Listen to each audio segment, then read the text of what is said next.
Bonjour, je suis content de vous retrouver. Aujourd'hui, on parle de COVID longue.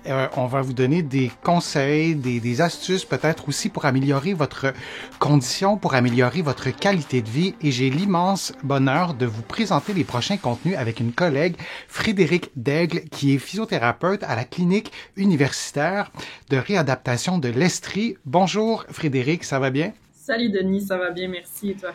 Oui, ça va très bien. Merci d'être là. C'est vraiment très généreux de ta part de nous consacrer ce temps pour parler de la COVID longue. Peut-on confondre la COVID longue avec un autre problème de santé? Si oui, lesquels? Le premier problème de santé auquel on pense, c'est l'encéphalomyélite myalgique ou le syndrome de fatigue chronique qui sont, disons, des synonymes. Est-ce que tu peux nous donner les similitudes en quelques mots sur donc le problème qu'on voit, que je viens de nommer, qu'on voit à l'écran, et la COVID longue? Oui, ben en fait, la communauté d'encéphalomyélite myalgique, on a commencé à regarder la clientèle COVID longue.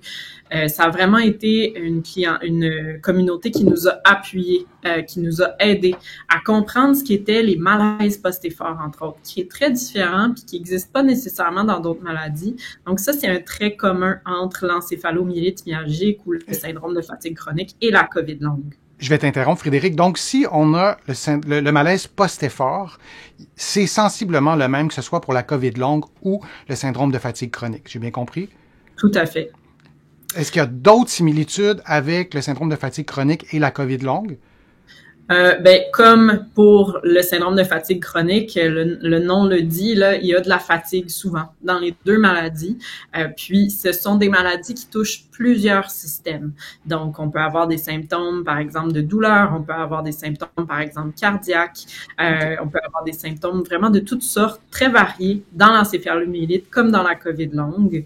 Donc, l'important, c'est de voir avec votre professionnel de la santé à bien identifier comment la maladie vous impacte pour traiter ces aspects-là.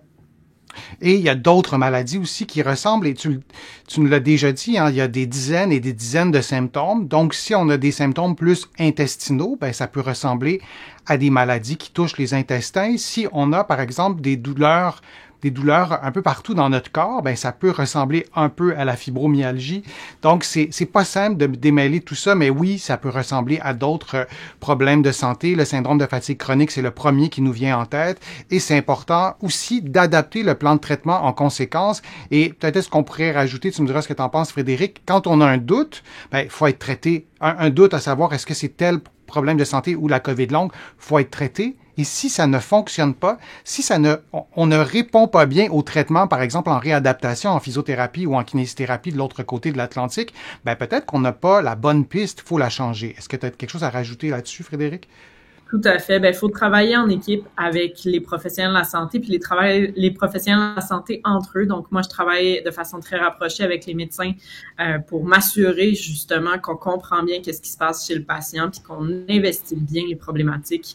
S'assurer que les palpitations soient pas dues, par exemple, à une myocardite qu'on ne traiterait pas adéquatement si Exact.